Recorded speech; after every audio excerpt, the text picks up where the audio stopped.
Hello everybody and welcome back to our Variag Hordes campaign for the 4th Age Total War.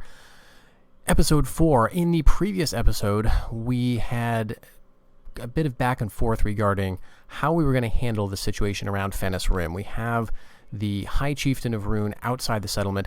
The problem here is if we are to assault, he will show up as reinforcements.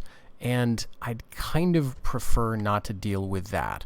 I don't necessarily want to kill him.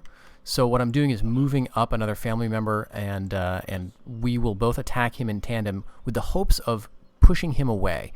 I want to attack him with overwhelming odds so that on the campaign map he will just retreat and I won't have to fight him in the battlefield. Then I can attack this settlement and take it without him showing up as reinforcements, and I can do the same to the other settlements that I have put under siege, as you can see. Now, I have done a bit of reconnaissance with our emissary who's gone up to the north. This is still in rebel hands. And the settlement over here, just to the northwest, is in Dorwinian's hands. So the faction Dorwinian over here has expanded a little bit, which is really good news for us. That means that we are looking at the entirety of Rhun's domain right now. We have every settlement of theirs under siege. We just need to wait for these sieges to resolve for us to get a reinforcing army here to kick away the High Chieftain of Rhun, hopefully, and we can get them on a horde very soon.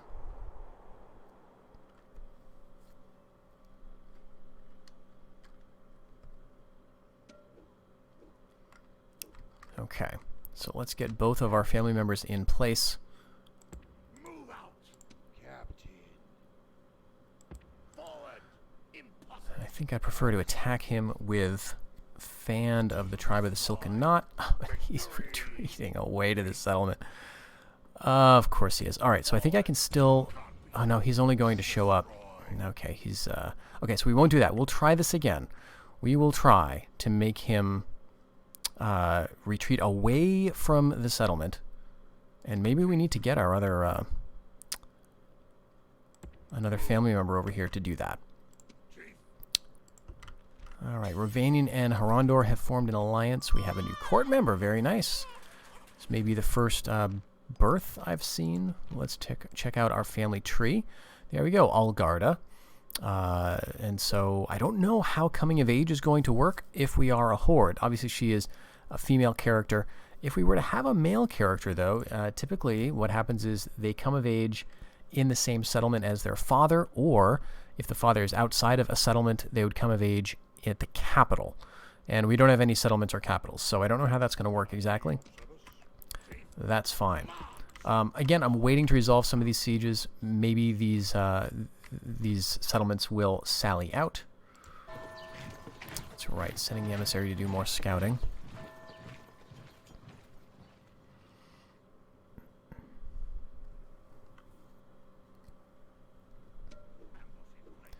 And while we're thinking of it, we'll send him over here. We got a marriage, very nice. Okay, that's Belligant. So Dorwinian we know is doing fairly well, and look at that stack.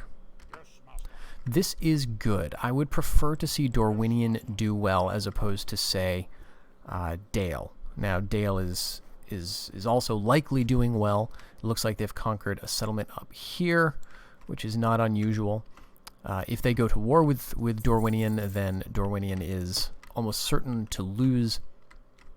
Okay, let's see now if we can get this guy to retreat somewhere away from the settlement. I don't know if this is really possible to do. Okay, perfect. Now we can assault. How old is he? Oh, it's so hard to tell. Well, if we can get them into a horde in like a very short period of time, they will generate new family members,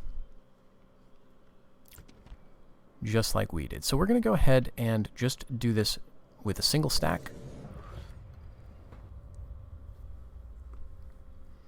This is a new army, I believe, leading the assault this time.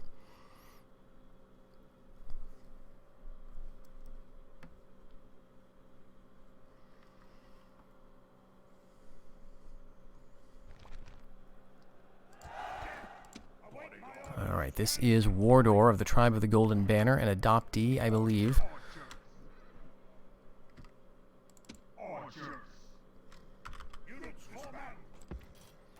We have a fair amount of foot archers here.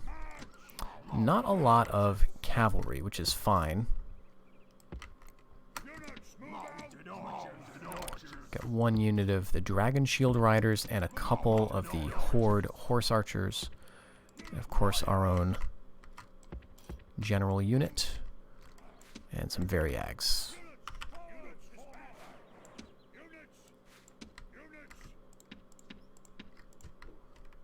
Okay.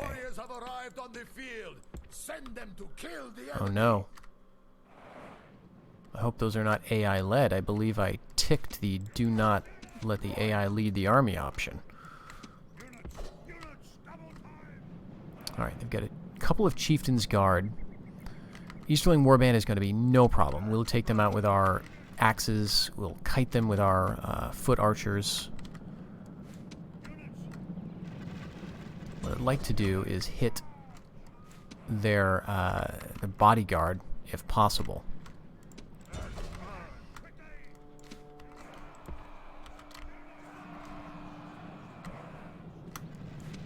And we are getting them. The problem is they're going to be getting us as well. And it looks like they just have some skirmishers and warband in the city center.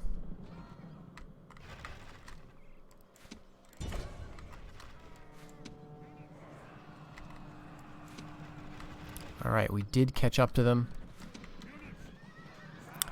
This is a very messy fight. Alright, let's get all the other cav up here.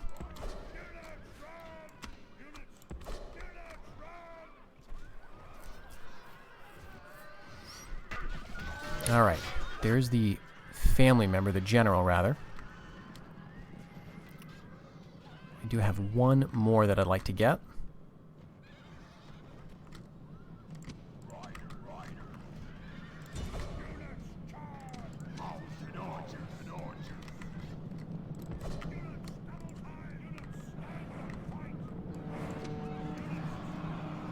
Alright, they're at least routing. And we took a real beating with our cavalry, unfortunately.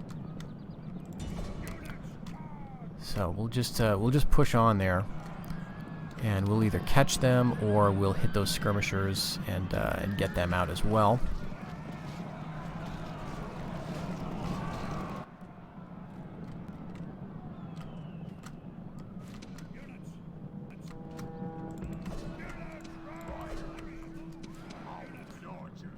Alright, well this is actually fine, because I think these guys can take the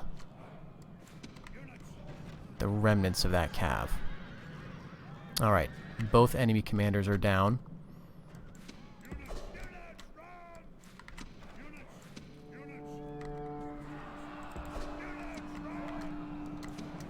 Yeah, we gotta get out of here.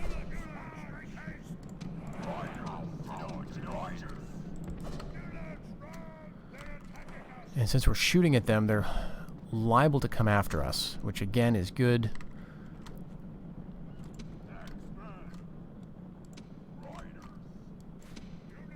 Either way, we want to get them to rout.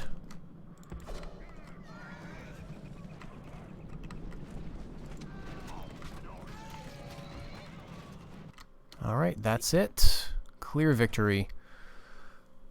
We took more losses there than I wanted, but that's what you get when chasing cavalry and catching them.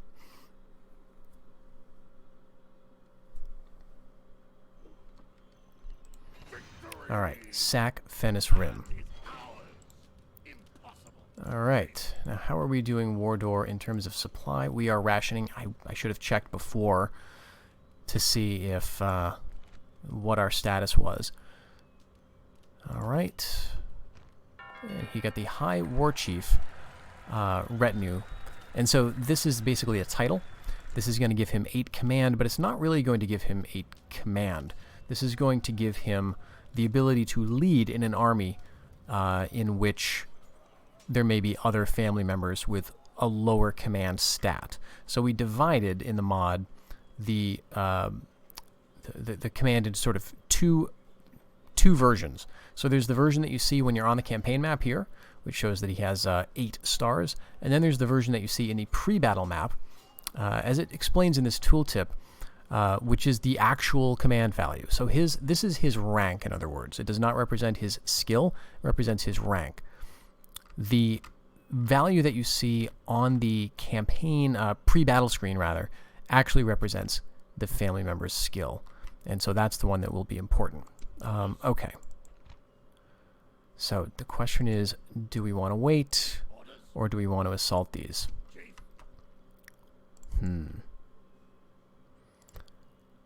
I think we can afford to wait a little bit. So let's end the turn.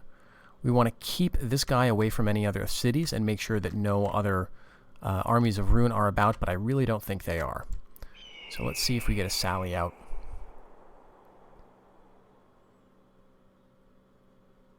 And it looks like Dorwinion just lost that settlement that they had taken. Let's see, this... Yeah, Rhun is now held by rebels. Settlement's right over here, and it looks like they lost it to a rebellion, so that's fine, keeping the balance of power even for us. Okay, 4 turns for that, 5 turns for that. We could wait out these sieges, honestly, and I would be fine with that. Let's, just in case, let's bring Fand down here to make sure that there's no other armies lurking around.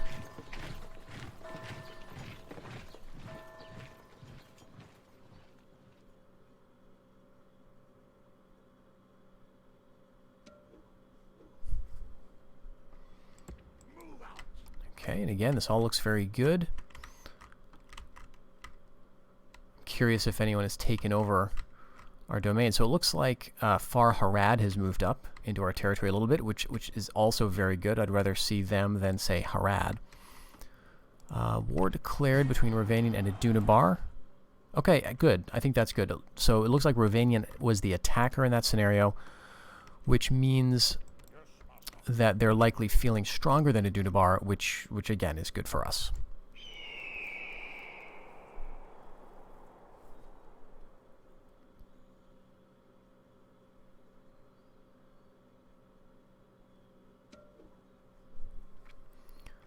All right.